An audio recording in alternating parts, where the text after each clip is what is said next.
बुढ़ापे में अगर औलाद के तानों और अपमान से बचना है तो अपनी औलाद को यह 3 बातें कभी मत बताना, वरना हमेशा दुखी ही रहोगे।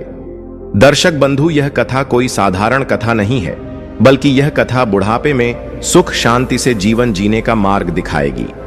नमस्कार प्रिय दर्शकों, हर हर महादेव। आप सभी का स्वागत है हमारे YouTube चैनल स्पिरिचुअल ज्ञान सागर में, जहां हम आपके लिए लाते हैं सनातन धर्म की अद्भुत कथाएं और आध्यात्मिक रहस्य जो आपके मन और आत्मा को शांति प्रदान करेंगे। आज की कथा आरंभ करने से पहले आपसे एक निवेदन है। गरुड़ पुराण में कहा गया है कि जो भी कथा या शिक्षा बीच में छोड़ी जाती है वह पाप का कारण बनती है, इसलिए इस कथा को अंत तक जरूर सुने। यदि आप एक सच्चे सनातनी हैं और भगवान श्री राम में अटूट श्रद्धा रखते हैं तो अभी वीडियो को लाइक करें, चैनल को सब्सक्राइब करें और कमेंट में जय श्री राम लिखकर अपना समर्थन व्यक्त करें। तो आइए प्रिय दर्शकों, बिना देरी किए आरंभ करते हैं आज की प्रेरणादायक कथा। प्रिय दर्शकों, एक छोटे से गांव में एक निर्धन सास और उसकी आधुनिक बहू रहती थीं। सास का नाम सरस्वती देवी था और बहू का नाम सुमन। सरस्वती देवी एक साधारण स्वभाव वाली महिला थीं, जिनका जीवन ईश्वर की आस्था और कठिनाइयों से जूझने का प्रतीक था। उन्होंने अपने जीवन के कई वर्ष खेतों में परिश्रम करते हुए और घरेलू कार्यों में समर्पित रहते हुए बिताए थे। उनका जीवन भले ही सरल था, लेकिन उनका हृदय विशाल और भक्ति से ओतप्रोत था। सुमन एक मॉडर्न युवती थी जो शहर में पली बड़ी थी। उसकी शिक्षा दीक्षा भी उच्च स्तर की थी। वह हमेशा स्टाइलिश कपड़े पहनने, महंगे उपकरणों का उपयोग करने और आधुनिक जीवन शैली अपनाने में विश्वास रखती थी। सुमन के लिए आधुनिकता का अर्थ था अपनी स्वतंत्रता और आराम को प्राथमिकता देना। जब सुमन ने शंकर से विवाह किया और गांव आई तो उसे गांव का जीवन कठिन और नीरस प्रतीत हुआ। सरस्वती देवी अपनी बहू को शहर जैसा आरामदायक और सुविधाजनक जीवन देने में सक्षम नहीं थी। घर की स्थिति भी सामान्य थी, लेकिन सरस्वती देवी ने हमेशा ईश्वर पर विश्वास रखते हुए अपने संघर्षों का सामना किया और कभी किसी से शिकायत नहीं की। सुमन को यह सब बहुत अजीब लगता था। उसे पुराने तरीके से बने घर में रहना, साधारण भोजन करना और सरस्वती देवी का सादा जीवन जीना बिल्कुल भी अच्छा नहीं लगता था। सुमन चाहती थी कि उसकी सास भी आधुनिक सोच और आरामदायक जीवन शैली को अपनाए। एक दिन सुमन ने सरस्वती देवी से कहा, मां, आप अब उम्र दराज हो चुकी हैं, क्यों ना आप भी थोड़ा आराम से जीवन बिताएं। हम शहर से कुछ सामान मंगवा लेते हैं जिससे घर की स्थिति कुछ सुधर सके। सरस्वती देवी ने मुस्कुराते हुए कहा, बेटा, आराम तो हमें भी चाहिए, लेकिन यह जीवन ईश्वर का प्रसाद है। जब हमने संघर्ष किया तब भी प्रभु का धन्यवाद किया और आराम की बात नहीं सोची। हमारे लिए हर परिस्थिति ईश्वर का आशीर्वाद है। सुमन को यह जवाब समझ नहीं आया।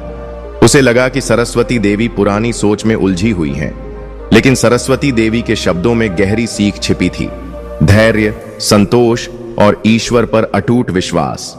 अब सुमन के मन में सवाल उमड़ने लगा कि क्या वह अपनी सास के इस भक्तिपूर्ण जीवन को समझ पाएगी। क्या सरस्वती देवी का सादा और ईश्वरमय जीवन तथा उसकी आधुनिक सोच एक साथ चल सकते हैं? सुमन ने मन ही मन निश्चय किया कि वह अपनी सास का जीवन बेहतर बनाएगी।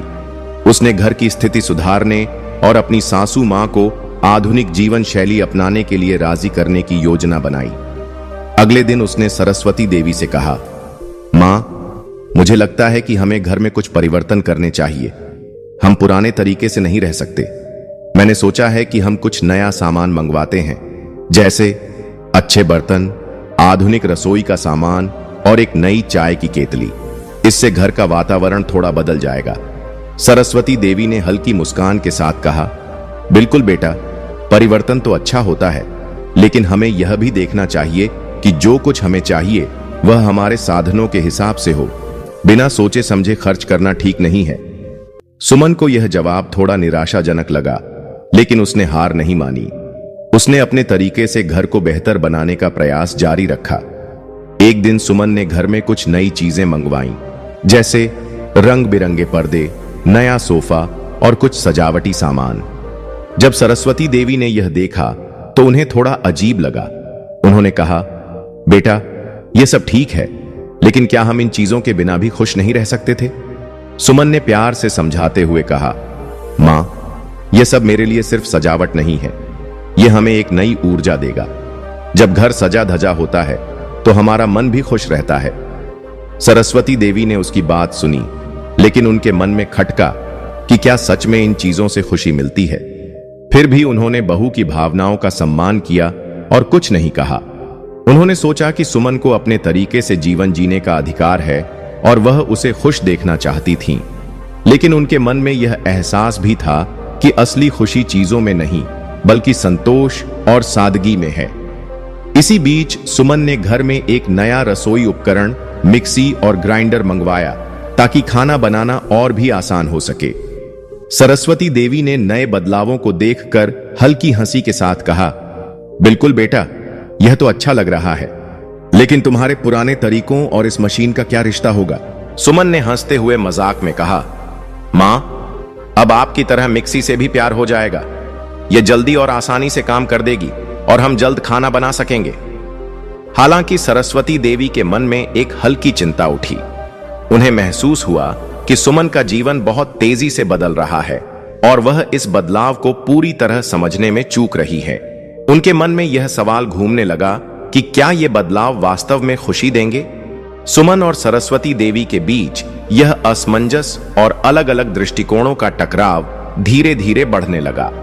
एक ओर जहां सुमन आधुनिकता की ओर बढ़ने की उम्मीद रखती थी, वहीं दूसरी ओर सरस्वती देवी अपने सादगीपूर्ण और ईश्वरमय जीवन को थामे रखना चाहती थीं। समय गुजरता गया और यह मतभेद गहराते गए। सुमन ने घर में कुछ सुधार करने की योजना बनाते हुए कहा, मां, मुझे लगता है कि हमें बगीचे में भी बदलाव करना चाहिए। कुछ नए पौधे लगाएं ताकि घर और आकर्षक लगे। सरस्वती देवी ने चकित होकर जवाब दिया, बेटा, हमें जितनी आवश्यकता है उतनी ही चीजें चाहिए। सजावट से हमें क्या लाभ होगा? क्या हम इन सब चीजों के बिना खुश नहीं रह सकते? सुमन ने अपने दिल की बात साझा करते हुए कहा, मां, यह सब केवल मेरी खुशी के लिए नहीं है, यह हमारे जीवन को अधिक सुविधाजनक और सुंदर बनाने के लिए है। मैंने इस पर गहराई से विचार किया है और मुझे विश्वास है कि ये बदलाव हमारे जीवन को खुशनुमा बना देंगे। हालांकि सरस्वती देवी की सोच अलग थी। उनके लिए सादगी और संतोष सबसे बड़ी पूंजी थी। एक दिन सुमन ने घर में एक नया वॉशिंग मशीन मंगवाया। सरस्वती देवी ने इसे चुपचाप स्वीकार कर लिया। उन्होंने मन में सोचा कि यदि यह सुमन की खुशी का कारण बनता है तो ठीक है, लेकिन क्या वास्तव में यह हमारे जीवन को सरल बना सकेगा? सुमन को लगता था कि सरस्वती देवी पुराने विचारों में उलझी हुई हैं। लेकिन एक दिन सरस्वती देवी ने सुमन से कहा, बेटा, तुम सही कहती हो, तुम बहुत मेहनत करती हो और मैं देख रही हूं कि तुम घर को बेहतर बनाने के लिए प्रयास कर रही हो, लेकिन तुम यह नहीं समझ रही कि असली खुशियां बाहरी चीजों में नहीं, बल्कि हमारे भीतर होती हैं। सुमन यह सुनकर अचरज में पड़ गई। वह हमेशा मानती थी कि बाहरी सुधार और आधुनिक चीजें ही सुख और आराम दे सकती हैं, लेकिन सरस्वती देवी की बातों ने उसे गहराई से सोचने पर मजबूर कर दिया। सरस्वती देवी ने कहा, बेटा, मैं समझती हूं कि तुम्हें हर चीज नई और आधुनिक चाहिए, लेकिन क्या तुमने कभी यह सोचा है कि जिन चीजों के लिए हम दिन रात परिश्रम करते हैं, क्या वही हमारे जीवन का सच्चा सुख है?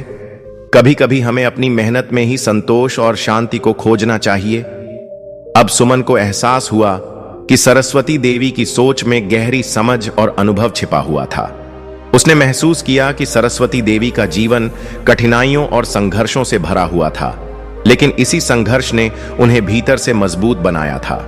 सुमन ने कहा, मां, मैं अब समझ गई हूं। मैंने जो बदलाव किए वे शायद उतने जरूरी नहीं थे जितना मैंने सोचा था।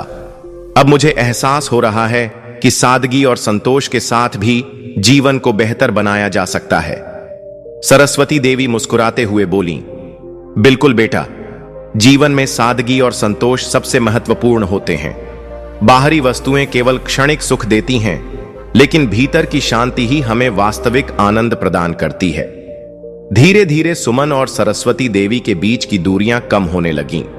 दोनों ने एक दूसरे की सोच और दृष्टिकोण को समझा और अपनाया। सुमन को यह एहसास हुआ कि आधुनिकता केवल वस्तुओं में नहीं बल्कि सोच में बदलाव लाने में है। वहीं सरस्वती देवी ने भी यह माना कि बाहरी दुनिया के परिवर्तनों को अपनाना भी आवश्यक है, लेकिन संतुलन बनाए रखना उससे भी अधिक जरूरी है। अब सुमन और सरस्वती देवी के बीच एक नया रिश्ता बन गया था। सुमन ने अपनी सास की विचारधारा को समझने की कोशिश की और सरस्वती देवी ने भी अपनी बहू के दृष्टिकोण को अपनाने की पहल की। हालांकि दोनों के बीच का अंतर पूरी तरह से मिटा नहीं था, लेकिन वे अब एक दूसरे के और करीब आ गए थे और एक दूसरे की सोच का सम्मान करने लगे थे। एक दिन गांव में एक बड़ा धार्मिक आयोजन होने वाला था। सरस्वती देवी ने सुमन से कहा, बेटा, मुझे लगता है कि हमें इस कार्यक्रम में अवश्य जाना चाहिए। यह हमारी परंपरा और संस्कृति का हिस्सा है। मुझे विश्वास है कि यह हमारे रिश्ते को और मजबूत करेगा। सुमन थोड़ी उलझन में पड़ गई। उसे ऐसे धार्मिक आयोजनों में कोई खास दिलचस्पी नहीं थी, क्योंकि वह शहर में पली बढ़ी थी जहां लोग ऐसे कार्यक्रमों से दूर रहते थे। लेकिन उसने महसूस किया कि यह आयोजन सरस्वती देवी के लिए कितना महत्वपूर्ण था। उसने उनकी बात मान ली और कार्यक्रम में जाने का निर्णय लिया। जब वे दोनों वहां पहुंचे तो सुमन ने देखा कि यह केवल एक धार्मिक आयोजन नहीं था, यह गांव के लोगों के बीच एकता और सामूहिकता का प्रतीक था। सरस्वती देवी ने सुमन को पूरे उत्सव के महत्व के बारे में समझाया और बताया कि यह आयोजन उनके समुदाय के लिए एक दूसरे से जुड़ने और मिलकर खुशियां बांटने का अवसर होता है। सुमन ने देखा कि लोग बिना किसी भेदभाव के एक दूसरे से मिलते हैं, सुख दुख साझा करते हैं और साथ मिलकर उत्सव मनाते हैं। उसे यह एहसास हुआ कि भले ही वह आधुनिक जीवन शैली अपनाती थी, लेकिन इस सामूहिकता और एकता की भावना का भी बहुत महत्व है। यह अनुभव उसके लिए एक नई सीख लेकर आया। कार्यक्रम के बाद सरस्वती देवी ने सुमन से कहा, बेटा, कभी कभी हमें अपनी जड़ों को नहीं भूलना चाहिए। परंपराएं और संस्कृति हमें हमारे परिवार और समाज से जोड़ती हैं। यही हमारी असली पहचान है। सुमन ने सिर झुकाकर जवाब दिया, मां, मुझे अब समझ में आ गया है कि हर चीज का अपना स्थान और समय होता है। आधुनिकता का मतलब यह नहीं है कि हमें अपनी परंपराओं और संस्कृति से दूर हो जाना चाहिए। हमें संतुलन बनाए रखना चाहिए। सरस्वती देवी के दिल को यह बात छू गई। उन्हें एहसास हुआ कि उनकी बहू ने अपने जीवन में एक बड़ा परिवर्तन किया है। सुमन अब केवल बाहरी सुधारों पर ध्यान नहीं देती थी, बल्कि भीतर से भी बदल चुकी थी। सरस्वती देवी की आंखों में गर्व था, क्योंकि सुमन ने अपनी जड़ों से जुड़ने का प्रयास किया था। कुछ समय बाद सुमन ने घर की दशा सुधारने के लिए एक योजना तैयार की। वह जानती थी कि उनके पास अधिक धन नहीं था, लेकिन उसने सोचा कि छोटे छोटे प्रयासों से शुरुआत की जा सकती है। उसने बगीचे में नए फूलों के पौधे लगाने, रसोई को व्यवस्थित करने और बिना अधिक खर्च किए घर को सुंदर बनाने का निश्चय किया। सरस्वती देवी ने सुमन का साथ देने का निर्णय लिया। अब दोनों मिलकर बगीचे में पौधे लगाती, पुराने बर्तन साफ करती और घर के कामों को नए तरीके से करती। यह कार्य उनके लिए थकान भरा था, लेकिन फिर भी दोनों आनंदित थीं। एक दिन जब शंकर, सुमन का पति, घर आया तो उसने देखा कि घर में बहुत बदलाव हो चुका था। बगीचे में नई हरियाली छाई हुई थी, रसोई स्वच्छ और व्यवस्थित थी और पूरे घर में एक नई ऊर्जा का एहसास हो रहा था। उसने देखा कि उसकी मां और पत्नी मिलकर कार्य कर रही थीं और खुशी खुशी एक दूसरे की मदद कर रही थीं। शंकर ने कहा, मां, सुमन, यह सब बहुत अच्छा लग रहा है। मुझे लगता है कि हमारे घर में एक नई ताजगी आ गई है। सरस्वती देवी मुस्कुराते हुए बोली, यह सब तुम्हारी पत्नी ने किया है। उसने घर को सजाने और सुधारने के लिए कड़ी मेहनत की है, लेकिन सबसे बड़ी बात यह है कि उसने यह समझ लिया है कि असली बदलाव केवल बाहरी चीजों से नहीं, बल्कि हमारे मन से होना चाहिए। सुमन मुस्कुराकर बोली, मां, अब मुझे एहसास हो गया है कि संतुलन कितना जरूरी है। हमें अपनी पारंपरिक मान्यताओं को अपनाते हुए आधुनिकता को भी स्वीकार करना चाहिए। शंकर ने गर्व से कहा, मुझे खुशी है कि आप दोनों ने एक दूसरे को समझा और सहयोग किया। यह सचमुच एक नई शुरुआत है। अब घर में सरस्वती देवी और सुमन का संबंध पहले से अधिक मजबूत हो गया था। दोनों ने एक दूसरे के विचारों और दृष्टिकोण का सम्मान करना शुरू कर दिया था और हर परिवर्तन को नई उम्मीद के साथ अपनाया। सुमन ने सरस्वती देवी से कहा, मां, अब मुझे लगता है कि हमें हमेशा एक दूसरे से कुछ न कुछ सीखने की कोशिश करनी चाहिए। मैंने आपसे बहुत कुछ सीखा है और मैं चाहती हूं कि हम दोनों मिलकर ऐसा जीवन बनाएं जो संतुलन और शांति से भरा हो। सरस्वती देवी ने अपनी बहू को गले लगाते हुए कहा, बिल्कुल बेटा, अब हम दोनों मिलकर जीवन के हर पहलू को सही तरीके से अपनाएंगे। इस तरह सरस्वती देवी और सुमन की कहानी एक नई दिशा में आगे बढ़ी। एक ओर जहां सरस्वती देवी ने अपनी सादगी और परंपराओं को थामे रखा, वहीं सुमन ने आधुनिकता को अपनाते हुए अपनी सास से बहुत कुछ सीखा। दोनों ने अपने रिश्ते को मजबूत बनाया और जीवन में सच्ची खुशी का अर्थ समझा।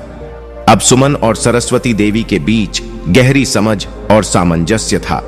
दोनों न केवल घर के कार्यों में एक दूसरे का साथ देती, बल्कि एक दूसरे की सोच और दृष्टिकोण को भी समझने का प्रयास करती। गांव के लोग उन्हें एक आदर्श सास बहू मानने लगे थे, क्योंकि उनके बीच की मतभेद अब एक मजबूत और स्नेहपूर्ण संबंध में बदल चुके थे। समय के साथ सुमन ने घर की आर्थिक स्थिति में सुधार लाने के लिए कुछ और प्रयास किए। उसने विचार किया कि क्यों न घरेलू वस्त्र, चाय के कोस्टर और टेबल क्लॉथ का निर्माण किया जाए और उन्हें स्थानीय बाजार में बेचा जाए। चूंकि सरस्वती देवी सिलाई कढ़ाई में निपुण थीं, उन्होंने अपने अनुभव से सुमन का साथ दिया। दोनों मिलकर विभिन्न प्रकार के घरेलू उत्पाद तैयार करने लगीं। यह योजना सफल रही।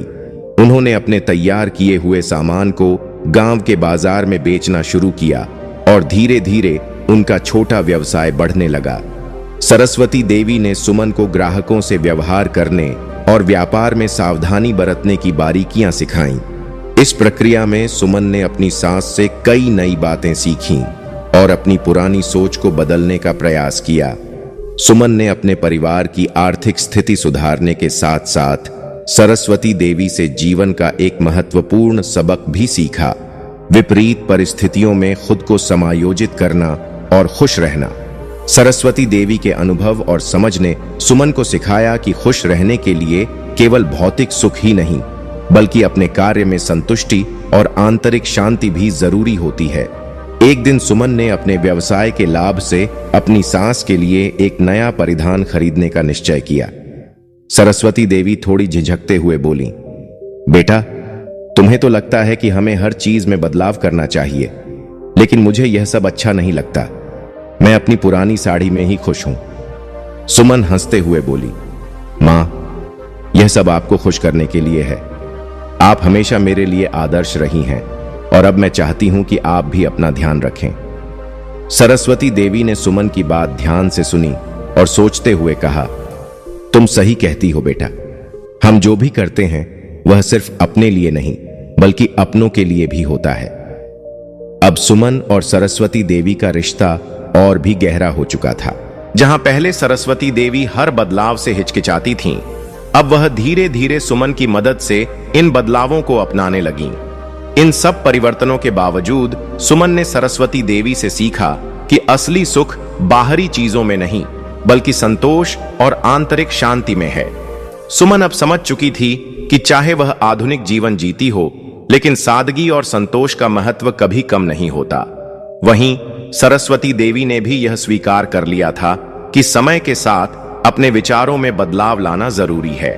सरस्वती देवी की बहू सुमन ने उन्हें यह समझाया कि हमें नए तौर तरीकों को अपनाने में झिझक महसूस नहीं करनी चाहिए, क्योंकि वक्त के साथ बदलाव करने से हम और हमारा परिवार अधिक उन्नति कर सकता है। कुछ ही महीनों बाद सरस्वती देवी और सुमन ने मिलकर गांव में एक छोटे से उत्सव का आयोजन किया। यह उत्सव केवल एक सांस्कृतिक महोत्सव नहीं था, बल्कि ग्रामीणों के लिए एकता और सामूहिक प्रयासों का प्रतीक भी बन गया। इस आयोजन में सरस्वती देवी और सुमन ने अपने हाथों से बनाए गए उत्पादों का प्रदर्शन किया और उन्हें बेचकर एक नई पहल शुरू की। गांव के अन्य लोग भी इस आयोजन में शामिल हुए और अपने विचार तथा अनुभव साझा किए। कार्यक्रम के अंत में दोनों महिलाओं ने एक दूसरे की ओर देखा। यह एक और अवसर था जब वे मिलकर कुछ अनूठा और महत्वपूर्ण कार्य कर सकती थीं। सरस्वती देवी ने कहा, बेटा, हम दोनों मिलकर इस योजना पर काम करेंगे। हमें यह सुनिश्चित करना है कि हमारा प्रयास केवल सिलाई केंद्र तक सीमित न रहे, बल्कि हम कृषि उत्पादन के बारे में भी ग्रामीणों को जागरूक करें। सुमन ने मुस्कुराते हुए सहमति जताई। बिल्कुल सही मां, हमें इस पहल में भी साथ मिलकर मेहनत करनी चाहिए। जब महिलाएं आत्मनिर्भर बन सकती हैं, तो वे कृषि में भी अपना योगदान दे सकती हैं। दोनों ने निर्णय लिया कि वे किसानों को उनकी फसल को अधिक लाभकारी बनाने के लिए तकनीकी सहायता उपलब्ध कराएंगी। उन्होंने यह भी तय किया कि सिलाई केंद्र को खेती की उत्पादकता और विपणन की समझ देने वाले सत्रों के साथ जोड़ा जाएगा। गांव में एक कृषि प्रशिक्षण कार्यक्रम का आयोजन किया गया, जिसमें किसानों को आधुनिक खेती के तरीकों के बारे में जानकारी दी गई। साथ ही महिलाओं को भी प्रेरित किया गया कि वे अपने कृषि उत्पादों का सही प्रकार से विपणन करना सीखें। सरस्वती देवी ने महिलाओं और किसानों से कहा, घर के छोटे छोटे कामों के साथ साथ आप अपने खेतों में भी सुधार कर सकते हैं।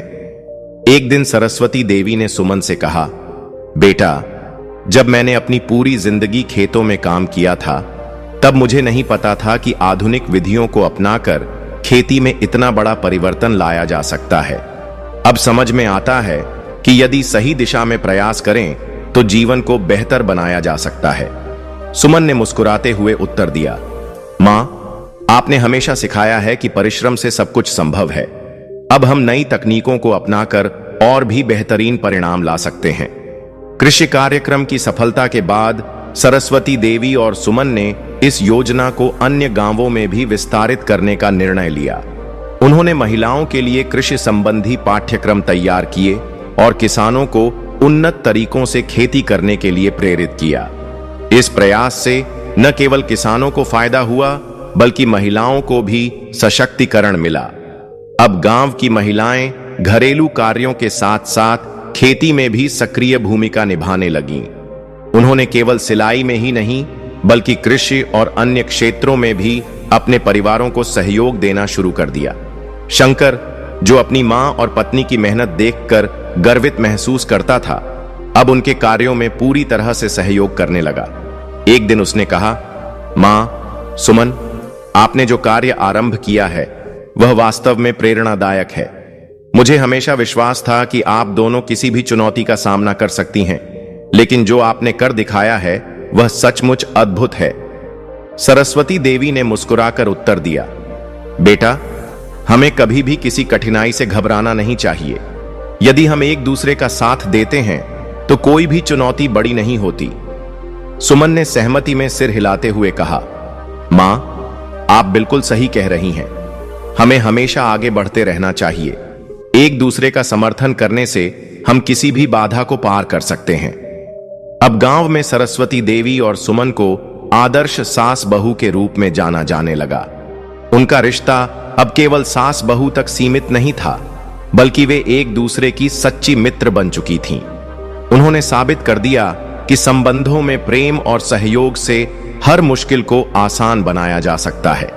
गांव वाले उनके कार्यों की प्रशंसा करते और उन्हें प्रेरणा का स्रोत मानते थे। उनका यह सशक्तिकरण अभियान अब भी जारी था। सरस्वती देवी और सुमन को विश्वास था कि यदि वे एक दूसरे का साथ देते रहे तो वे किसी भी लक्ष्य को प्राप्त कर सकती हैं। उनके प्रयासों ने न केवल गांव की महिलाओं को आत्मनिर्भर बनाया, बल्कि किसानों को भी आधुनिक तकनीकों से परिचित कराया। गांव में अब एक नई आशा की किरण दिखाई देने लगी। उनका सिलाई केंद्र और कृषि कार्यक्रम अब पूरे जिले में प्रसिद्ध हो गए थे। आसपास के गांवों के लोग भी उनसे मिलने आने लगे ताकि अपने गांवों में भी ऐसा कुछ कर सकें। यह देखकर सरस्वती देवी और सुमन को एहसास हुआ कि उनकी पहल न केवल उनके परिवार बल्कि पूरे समुदाय के लिए लाभकारी साबित हो रही है। एक दिन जब सुमन और सरस्वती देवी आंगन में बैठकर चाय पी रही थीं, शंकर ने आकर कहा, मां, सुमन, मुझे एक नया विचार आया है। क्यों ना हम अब गांव के बच्चों के लिए भी कुछ करें? अगर हम उन्हें अच्छी शिक्षा और कौशल सिखाएंगे तो वे भविष्य में बहुत आगे बढ़ सकते हैं। सुमन और सरस्वती देवी ने एक दूसरे की ओर देखा। उन्हें महसूस हुआ कि यह एक और मौका है और उनकी जिम्मेदारी बनती है कि वे अगली पीढ़ी को सशक्त बनाएं। सरस्वती देवी ने मुस्कुराते हुए कहा, बिल्कुल बेटा, हमें यह काम आरंभ करना चाहिए। गांव में बच्चों की शिक्षा का स्तर बहुत कम है। यदि हम उनके लिए कुछ कर सके तो यह हमारे लिए एक बड़ी उपलब्धि होगी।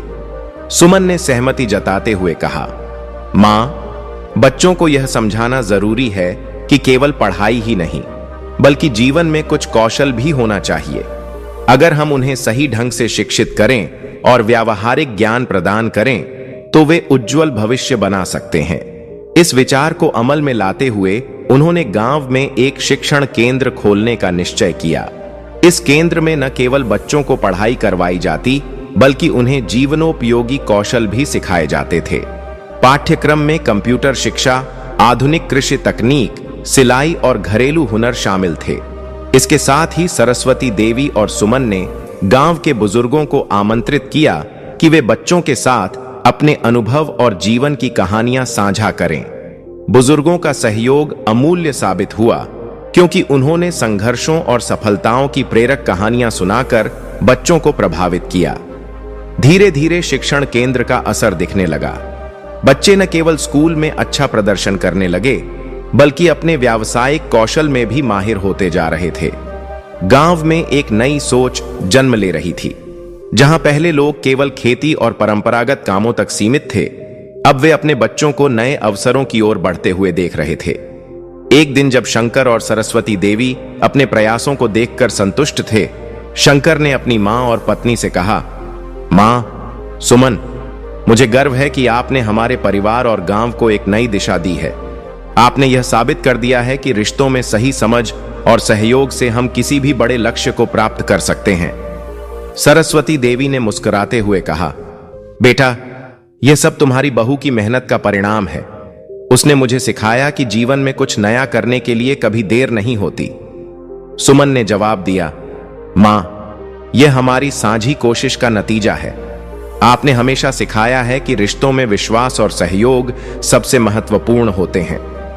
अब सुमन और सरस्वती देवी का संबंध और भी प्रगाढ़ हो गया था। वे केवल सास बहू नहीं बल्कि एक दूसरे की प्रेरणा बन चुकी थीं। उन्होंने यह सिद्ध कर दिया कि जब सास और बहू मिलकर काम करती हैं तो न केवल उनके रिश्ते मजबूत होते हैं बल्कि समाज में भी सकारात्मक बदलाव लाए जा सकते हैं। गांव में अब सरस्वती देवी और सुमन को एक आदर्श जोड़ी के रूप में देखा जाने लगा। उनका रिश्ता सबके लिए प्रेरणा बन गया था। उन्होंने यह दिखा दिया कि रिश्तों की शक्ति को समझदारी और सही दिशा में उपयोग करके समाज में बड़े परिवर्तन लाए जा सकते हैं। उनके साथ काम करने का प्रभाव अब केवल गांव तक सीमित नहीं रहा, आसपास के क्षेत्रों में भी उनकी मिसाल दी जाने लगी। उनका शिक्षण केंद्र, सिलाई स्कूल और कृषि कार्यक्रम गांव के हर घर में आत्मविश्वास और आशा की एक नई लहर ला चुके थे। महिलाएं, बच्चे और पुरुष सभी ने इन प्रयासों को अपनाकर अपने जीवन में बदलाव महसूस किया। हालांकि जैसे जैसे गांव में परिवर्तन आ रहे थे, कुछ लोग ऐसे भी थे जो इसे स्वीकार करने में हिचकिचा रहे थे। उनमें से एक था गांव का पुराना व्यापारी रघुजी। रघुजी पुराने तरीकों में विश्वास रखते थे और उनका मानना था कि महिलाओं का कार्य केवल घर तक ही सीमित होना चाहिए। एक दिन उन्होंने सरस्वती देवी और सुमन के प्रयासों के खिलाफ अपनी राय व्यक्त की। उन्होंने कहा, यह सब तो ठीक है, लेकिन महिलाओं को बाहरी कामों में क्यों शामिल किया जा रहा है? उन्हें तो घर की जिम्मेदारियों को निभाना चाहिए। यह सब मुझे अजीब लगता है। यह सुनकर सरस्वती देवी कुछ देर के लिए शांत हो गईं, लेकिन सुमन ने इस मौके को हाथ से जाने नहीं दिया।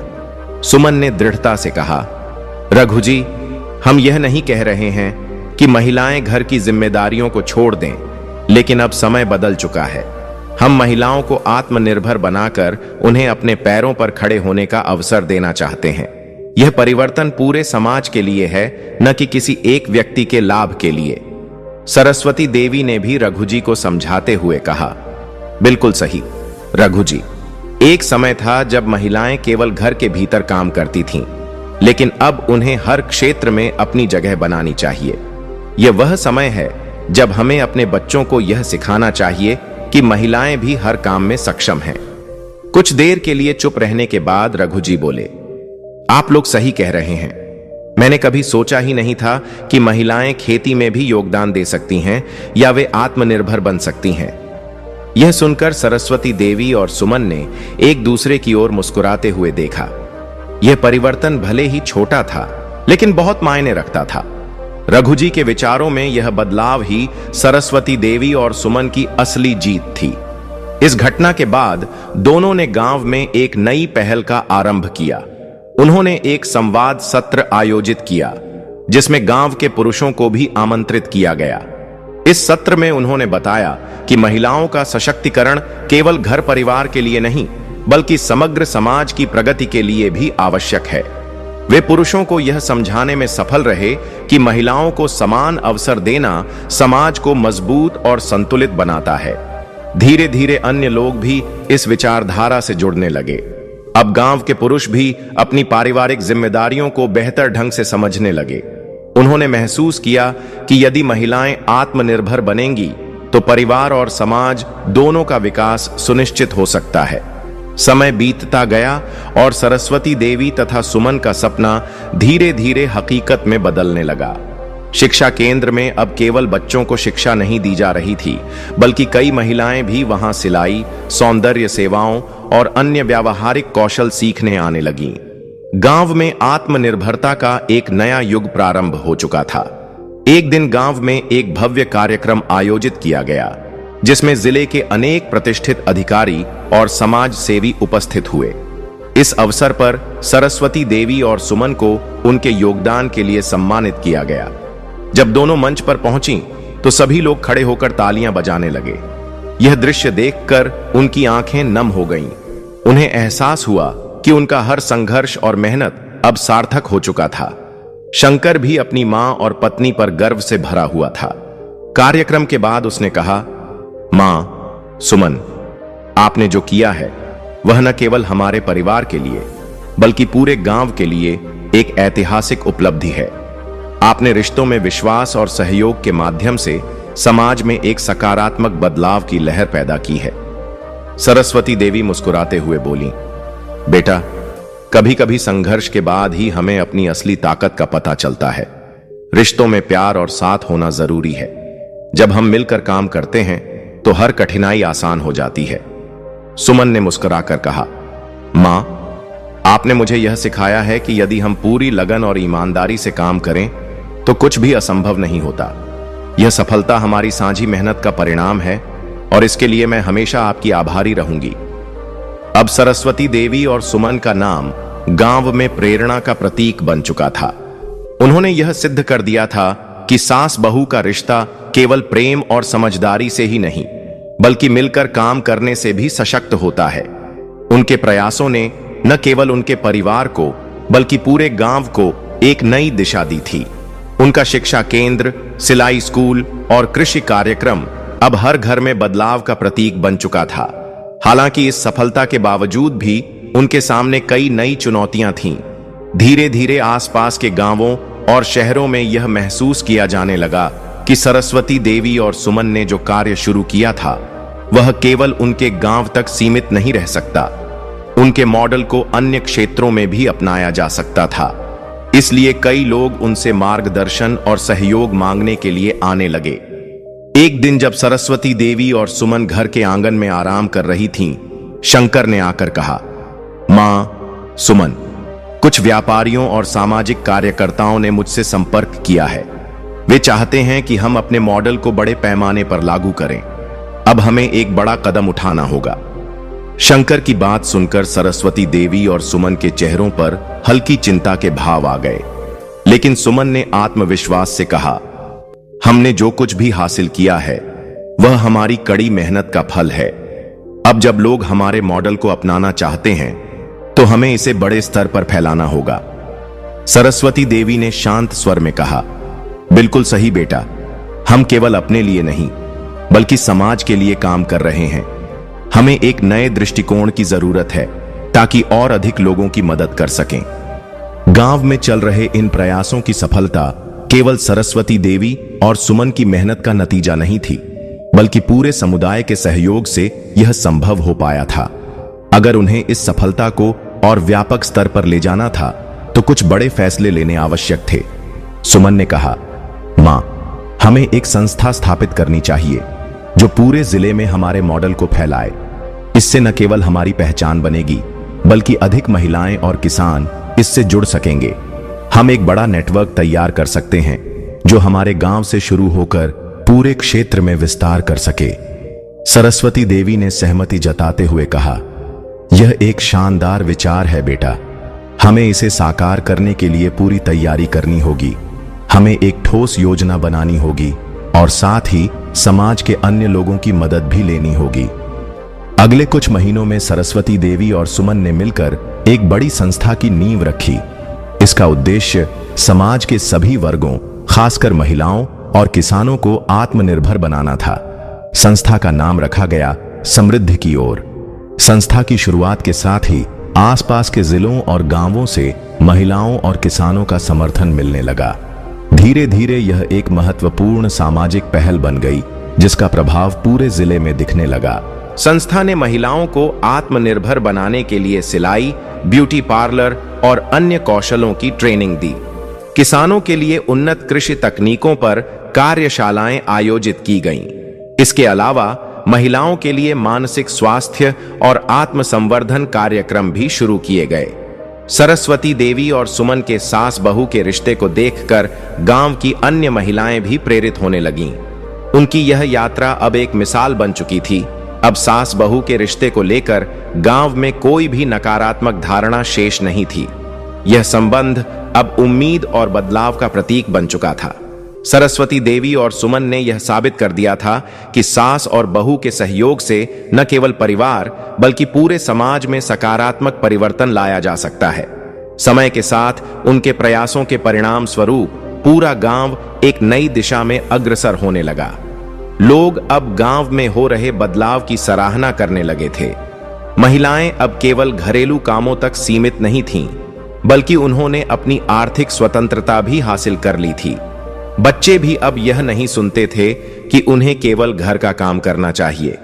उन्हें जीवन में कुछ बड़ा और नया करने के लिए प्रेरित किया जाने लगा। एक दिन जब संस्था की पहली वर्षगांठ का उत्सव आयोजित हुआ, सरस्वती देवी और सुमन मंच पर बैठी थीं।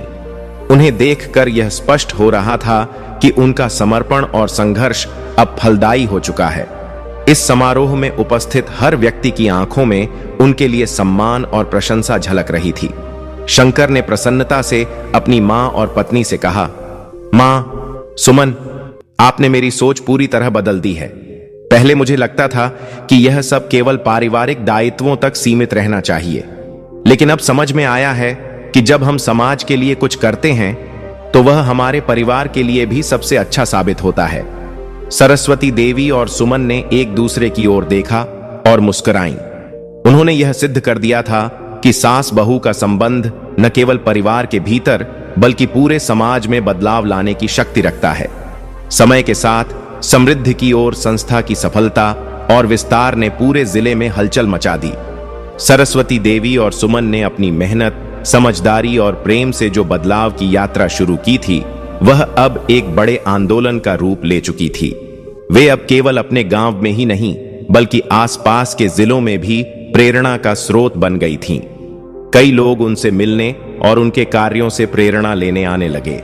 उनके सामने अब यह चुनौती थी कि अपने कार्यों को और अधिक सशक्त और प्रभावी तरीके से विस्तारित किया जाए ताकि अधिक से अधिक लोग इसका लाभ उठा सकें। सुमन ने कहा, मां, अब हमें समृद्धि की ओर को और व्यापक बनाने के लिए डिजिटल प्लेटफॉर्म का उपयोग करना चाहिए। अगर हम ऑनलाइन कार्यक्रम और पाठ्यक्रम शुरू करें तो हमारी पहुंच और अधिक लोगों तक हो सकेगी। सरस्वती देवी ने सहमति जताते हुए कहा, बिल्कुल बेटा, यह डिजिटल युग है। अगर हम आधुनिक तकनीकों का सही उपयोग करें तो हम अधिक लोगों तक अपनी मदद पहुंचा सकते हैं। उन्होंने यह भी निर्णय लिया कि संस्था में विभिन्न शाखाएं स्थापित की जाएंगी, जैसे कृषि, महिला सशक्तिकरण, शिक्षा और मानसिक स्वास्थ्य। इससे समाज के हर वर्ग को लाभ मिल सकेगा। इस बीच गांव में एक और सकारात्मक परिवर्तन हुआ। रघु जी, जो पहले सरस्वती देवी और सुमन के प्रयासों के खिलाफ थे, अब पूरी तरह से उनके समर्थन में खड़े हो गए। उन्होंने न केवल महिला सशक्तिकरण का समर्थन किया, बल्कि अपनी दुकान में महिलाओं को काम देने का भी निर्णय लिया। रघु जी ने सरस्वती देवी से कहा, अब मुझे समझ में आया है कि महिलाएं केवल घर के कामों तक सीमित नहीं हैं। यहाँ की महिलाओं ने अपने कौशल को जिस तरह से विकसित किया है, उससे मैं बहुत प्रभावित हूं। अब मैं भी उन्हें रोजगार देना चाहता हूं। यह सुनकर सरस्वती देवी और सुमन को बेहद खुशी हुई। रघु जी के विचारों में आया यह परिवर्तन इस बात का प्रमाण था कि उनके प्रयासों ने न केवल महिलाओं पर बल्कि पुरुषों पर भी गहरा प्रभाव डाला था। यह एक महत्वपूर्ण कदम था जो यह दर्शाता था कि समाज के हर वर्ग को मिलकर सहयोग करना चाहिए। सुमन ने रघु जी से कहा, धन्यवाद रघु जी, यह पूरे गांव के लिए एक बड़ी सफलता है। जब तक हम सब एक दूसरे का सहयोग नहीं करेंगे, तब तक समाज में बदलाव संभव नहीं है। अब सरस्वती देवी और सुमन ने संस्था के डिजिटल प्लेटफॉर्म पर काम शुरू किया। उन्होंने एक वेबसाइट और मोबाइल ऐप विकसित की, जिसके माध्यम से लोग ऑनलाइन शिक्षा प्राप्त कर सकते थे। उन्होंने कृषि, सिलाई, सौंदर्य सेवाएं और अन्य कौशलों पर वीडियो पाठ्यक्रम तैयार किए, ताकि दूर दराज के क्षेत्रों के लोग भी अपनी जिंदगी में सुधार कर सकें। इसके साथ ही उन्होंने महिलाओं के लिए एक नेतृत्व कार्यक्रम भी शुरू किया। इस कार्यक्रम में उन महिलाओं को प्रशिक्षित किया जाता था जो समाज में सकारात्मक बदलाव लाने के लिए तैयार थीं। उन्हें नेतृत्व, सार्वजनिक बोलचाल और सामाजिक कार्यों की जानकारी दी जाती थी, ताकि वे अपने समुदाय में प्रभावशाली भूमिका निभा सकें। यह कार्यक्रम बहुत सफल रहा।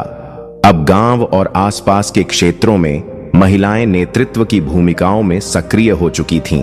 वे अब न केवल अपने घरों में बल्कि अपने समुदाय में भी परिवर्तन ला रही थीं।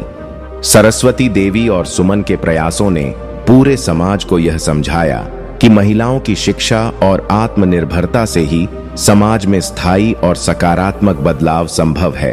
एक दिन जब सरस्वती देवी और सुमन संस्था की एक बैठक में अपनी सफलता का मूल्यांकन कर रही थीं, उन्हें यह एहसास हुआ कि उनका सपना अब साकार हो चुका था।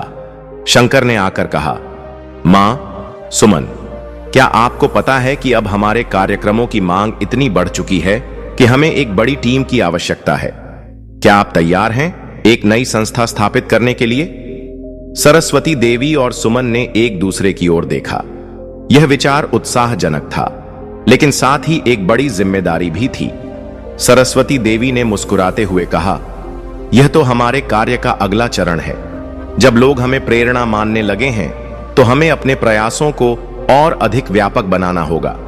सुमन ने उत्साहित होकर कहा, मां, यही वह अवसर है जिसका हम इंतजार कर रहे थे। अब हमें और अधिक लोगों तक पहुंचने का मौका मिलेगा। इस निर्णय के साथ समृद्धि की ओर संस्था ने एक नई शुरुआत की। अब यह संस्था केवल जिले तक सीमित नहीं रही, बल्कि पूरे प्रदेश में अपनी पहचान बनाने की ओर अग्रसर हो गई।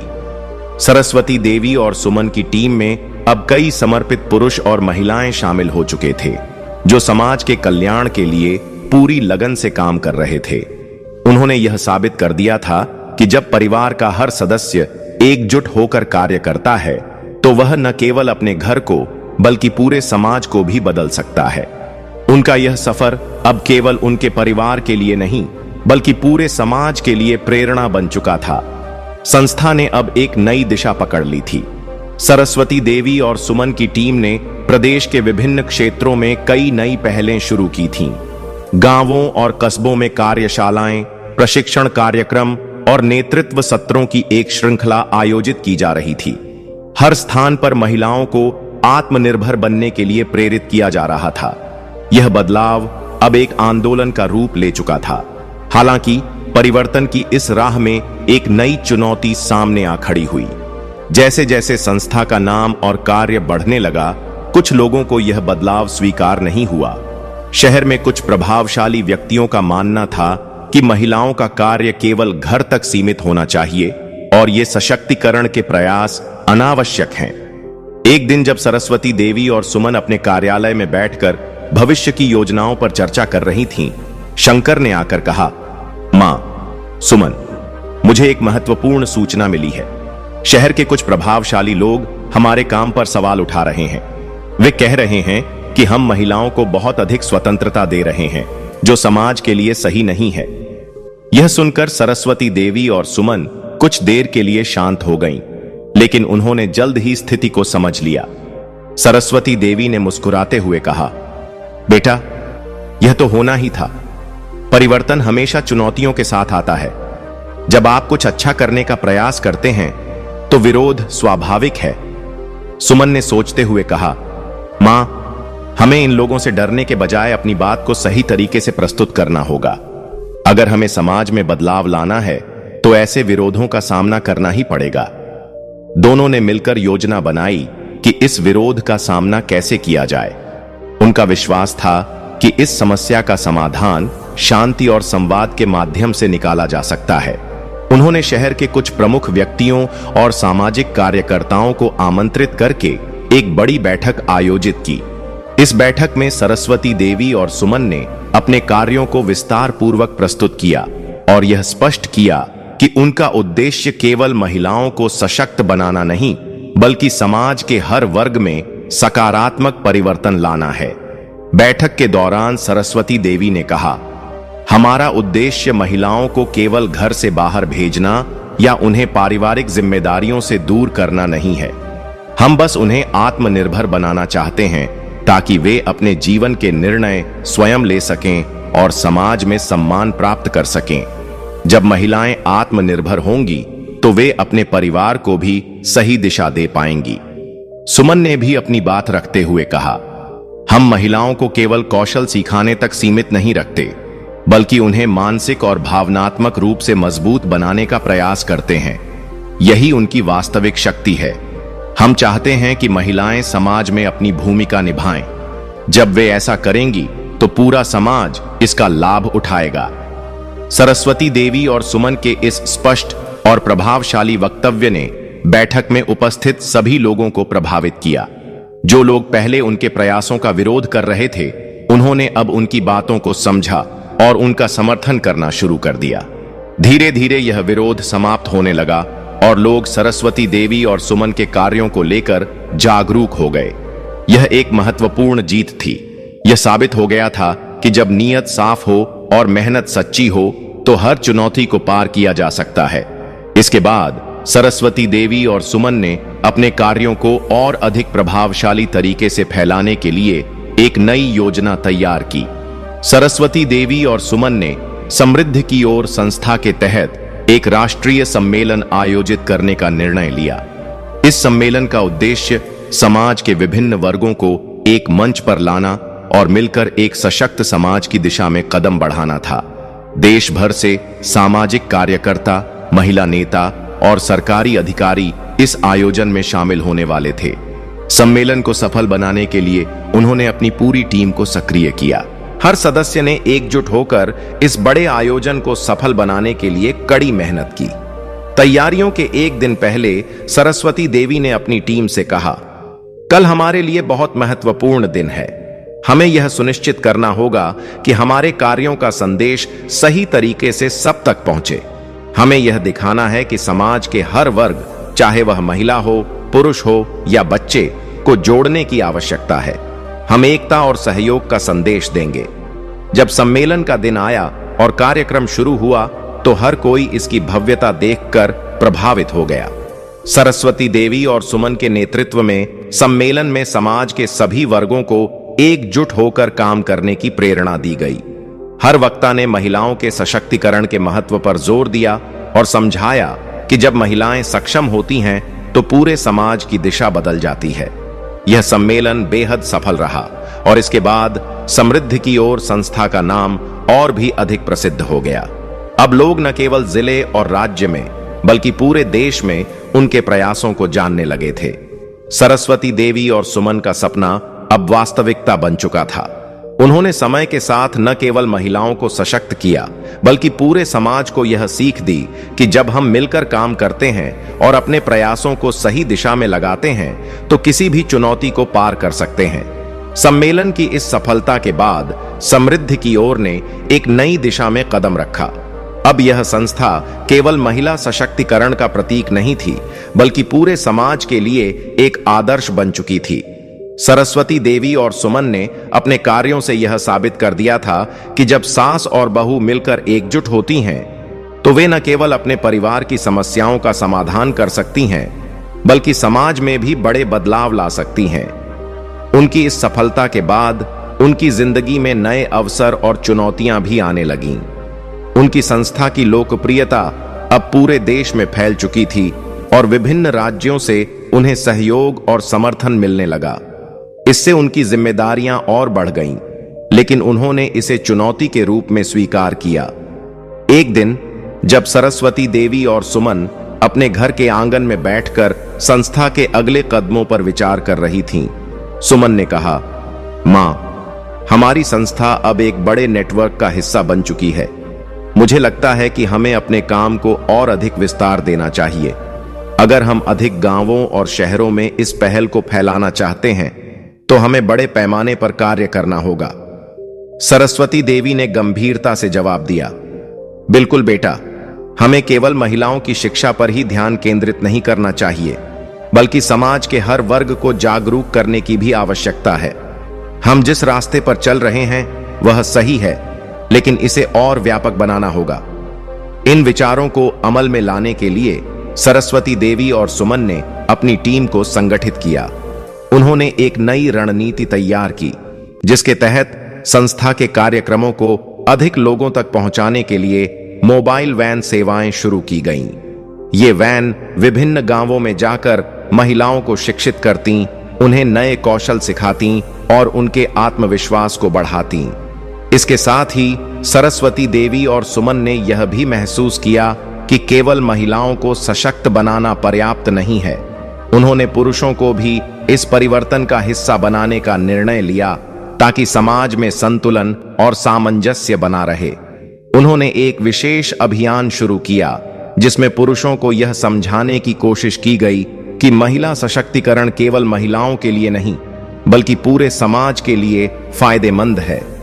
सुमन ने कहा, हम केवल महिलाओं को मजबूत नहीं बना सकते अगर पुरुषों की सोच में बदलाव नहीं आए। हमें उन्हें यह समझाना होगा कि जब महिलाएं सशक्त होती हैं, तो यह पूरे परिवार और समाज को मजबूत बनाता है। इस उद्देश्य से सरस्वती देवी और सुमन ने विभिन्न गांवों और शहरों में पुरुषों के लिए विशेष सत्र आयोजित किए। इन सत्रों में उन्हें महिलाओं के अधिकार, शिक्षा और समाज में उनके योगदान के महत्व के बारे में जागरूक किया गया। यह अभियान धीरे धीरे सफल होने लगा। अब कई पुरुष भी महिला सशक्तिकरण का समर्थन करने लगे थे। इस बीच शंकर और सुमन के पति राघव भी संस्था में अधिक सक्रिय हो गए। शंकर ने संस्था के लिए एक कार्यक्रम रणनीतिकार के रूप में कार्य शुरू किया, जबकि राघव ने कृषि और व्यवसाय से संबंधित क्षेत्रों में नए अवसरों की पहचान करने में मदद की। दोनों ने मिलकर यह सुनिश्चित किया कि समृद्धि की ओर के कार्यक्रम अधिक प्रभावी और व्यवस्थित रूप से चलें। एक दिन जब सरस्वती देवी और सुमन अपने कार्यक्रमों की सफलता पर चर्चा कर रही थीं, राघव ने कहा, मां, सुमन, अब हमें समृद्धि की ओर को एक नई पहचान देने की आवश्यकता है। सरस्वती देवी और सुमन ने समृद्धि की ओर संस्था को केवल एक संगठन के रूप में नहीं, बल्कि एक व्यापक आंदोलन के रूप में आगे बढ़ाने का निश्चय किया। उन्हें अब अधिक सहयोगियों की आवश्यकता महसूस हुई, जो इस बदलाव को बड़े पैमाने पर प्रसारित करने में मदद कर सकें। उन्होंने अपने काम को पूरे राज्य में फैलाने के लिए एक विस्तृत अभियान शुरू किया। इसके तहत बड़े सामुदायिक कार्यक्रमों, मीडिया और सोशल मीडिया के जरिए लोगों तक अपनी बातें पहुंचाने का प्रयास किया गया। समय के साथ समृद्धि की ओर एक राष्ट्रीय आंदोलन बन चुका था, जिससे लाखों लोग जुड़ गए थे। संस्था ने कई तकनीकी कार्यशालाओं का आयोजन किया, जहां महिलाओं और युवाओं को डिजिटल कौशल सिखाया जा रहा था। साथ ही स्वस्थ जीवन के लिए चिकित्सा, पोषण और मानसिक स्वास्थ्य से जुड़े सत्र भी आयोजित किए गए। हालांकि इतनी सफलता के बावजूद सरस्वती देवी और सुमन ने यह कभी नहीं भुलाया कि यह उपलब्धि केवल उनकी मेहनत का परिणाम नहीं थी, बल्कि पूरे समाज के सहयोग और एकजुटता का फल था। उन्होंने हमेशा यह माना कि जब समाज के हर वर्ग और व्यक्ति का योगदान मिलता है तभी स्थायी परिवर्तन संभव होता है। एक दिन जब सरस्वती देवी और सुमन अपने काम का मूल्यांकन कर रही थीं, उन्होंने महसूस किया कि उनकी यात्रा अब एक नई दिशा में प्रवेश कर रही है। सुमन ने कहा, मां, हमने जो सपना देखा था वह अब साकार हो चुका है। यह केवल शुरुआत थी, हमें इसे और अधिक लोगों तक पहुंचाना है। यह कार्य कभी समाप्त नहीं होगा। सरस्वती देवी मुस्कुराईं और बोलीं, बिल्कुल बेटा, जब तक हम अपने समाज में बदलाव की वास्तविक लहर महसूस नहीं करते, हमारा कार्य अधूरा रहेगा। अब समृद्धि की ओर संस्था का प्रभाव पूरे देश में महसूस किया जा रहा था। उनका काम न केवल महिलाओं के सशक्तिकरण का उदाहरण था, बल्कि यह सामूहिक प्रयासों के महत्व को भी उजागर कर रहा था। उनकी मेहनत और समर्पण ने समाज में मानसिकता और दृष्टिकोण को बदलने में महत्वपूर्ण भूमिका निभाई थी। हालांकि अब उनके सामने एक नई चुनौती आ खड़ी हुई। संस्था के बढ़ते प्रभाव के कारण कई बड़े व्यवसाय और सरकारी अधिकारी उनसे जुड़ने के इच्छुक हो गए थे। इनमें से कुछ लोग संस्था के कार्यों का उपयोग अपने निजी स्वार्थों के लिए करना चाहते थे। वे संस्था के काम में अपनी राजनीतिक या व्यावसायिक उपस्थिति दर्ज कराना चाहते थे। एक दिन जब सरस्वती देवी और सुमन नए कार्यक्रमों पर चर्चा कर रही थीं, शंकर ने आकर कहा, मां, सुमन, अब हमें कुछ कठिन निर्णय लेने होंगे।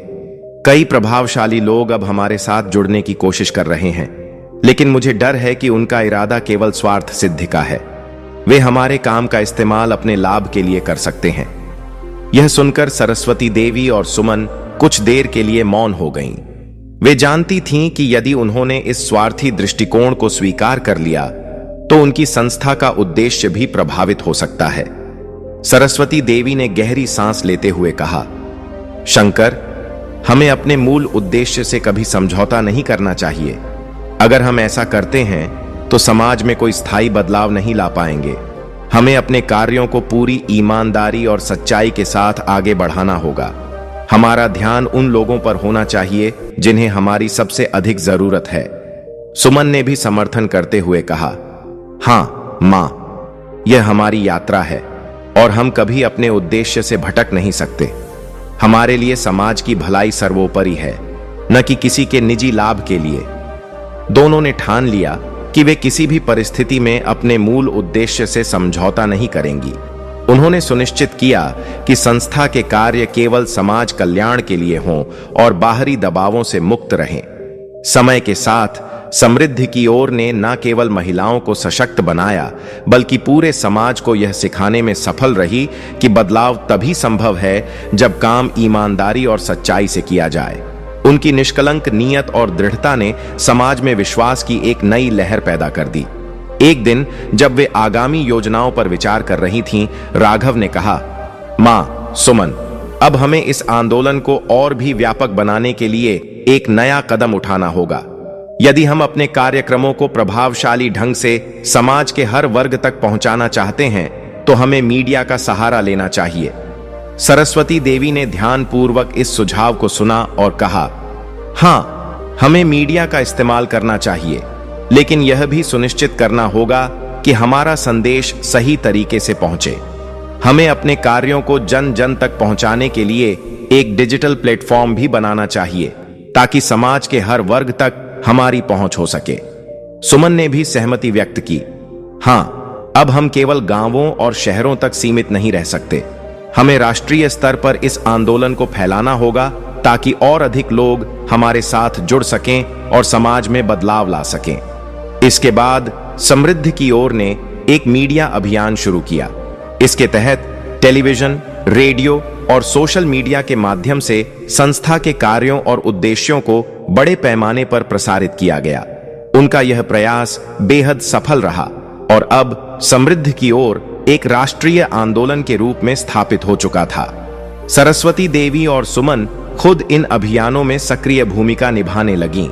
उन्होंने लोगों को यह समझाने में कोई कसर नहीं छोड़ी कि उनके प्रयासों का मुख्य उद्देश्य समाज में सुधार और प्रगति लाना है, न कि किसी व्यक्तिगत लाभ का संवर्धन।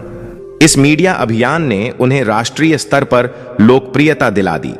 अब समृद्धि की ओर केवल एक संस्था नहीं रही, बल्कि एक व्यापक आंदोलन का रूप ले चुकी थी। विभिन्न राज्यों और शहरों से लोग इस पहल के साथ जुड़ने लगे। कई प्रमुख संस्थाएं और सामाजिक कार्यकर्ता उनके साथ आकर इस आंदोलन को और अधिक सशक्त बनाने के लिए तैयार हो गए। इस बीच सरस्वती देवी और सुमन ने एक और महत्वपूर्ण पहल की रूपरेखा तैयार की। उन्होंने एक व्यापक समाज सुधार अभियान शुरू किया, जिसमें न केवल महिलाओं बल्कि पुरुषों, बच्चों और वरिष्ठ नागरिकों को भी सम्मिलित किया गया। उनका उद्देश्य था कि समाज के हर वर्ग के लोग एकजुट होकर सकारात्मक बदलाव की दिशा में सक्रिय रूप से योगदान दें। सुमन ने कहा, यह अभियान तभी सफल होगा जब समाज का हर तबका इसमें भागीदारी करे। हमें सबको मिलकर इस परिवर्तन की ओर कदम बढ़ाना होगा। सुमन ने नेशनल विमेन्स नेटवर्क की शुरुआत की, जिसमें प्रारंभिक चरण में ही कई गांवों और शहरों से महिलाओं को जोड़ने का कार्य शुरू हो गया। उनकी योजना यह थी कि यह नेटवर्क न केवल सूचना और शिक्षा का माध्यम बने, बल्कि महिलाओं के बीच एकजुटता और सहयोग की भावना को भी प्रबल करे। सरस्वती देवी ने इस पहल पर प्रसन्नता व्यक्त करते हुए कहा, यह नेटवर्क केवल एक सूचनात्मक मंच नहीं होगा, बल्कि यह महिलाओं के लिए एक सशक्त सहारा बनेगा।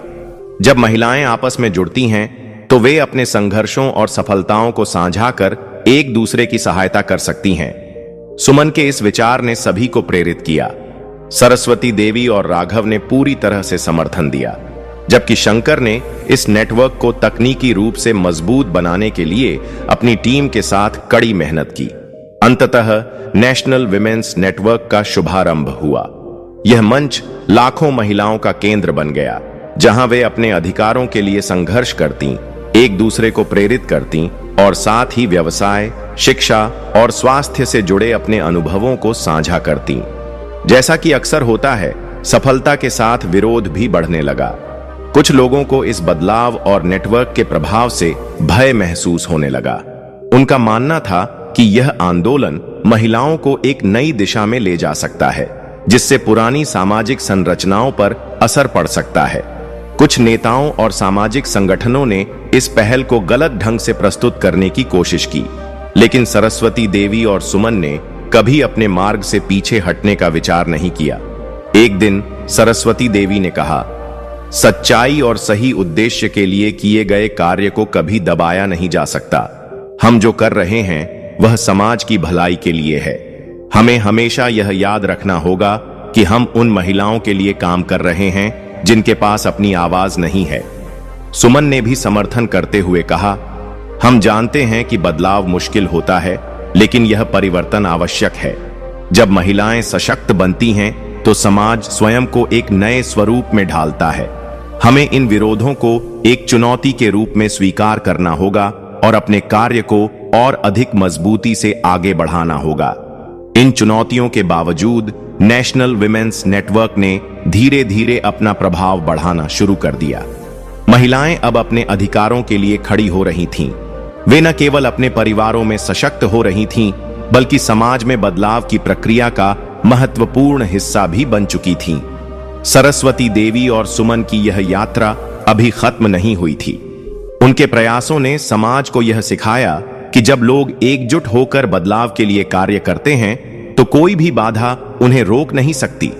उनके पास अब भी कई योजनाएं थीं और उन्होंने ठान लिया था कि किसी भी चुनौती से नहीं घबराएंगे।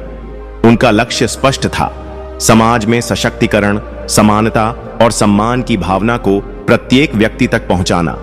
यह कहानी हमें यह सिखाती है कि जीवन में सबसे बड़ी शक्ति हमारी ईमानदारी, संघर्ष और एकजुटता में निहित होती है।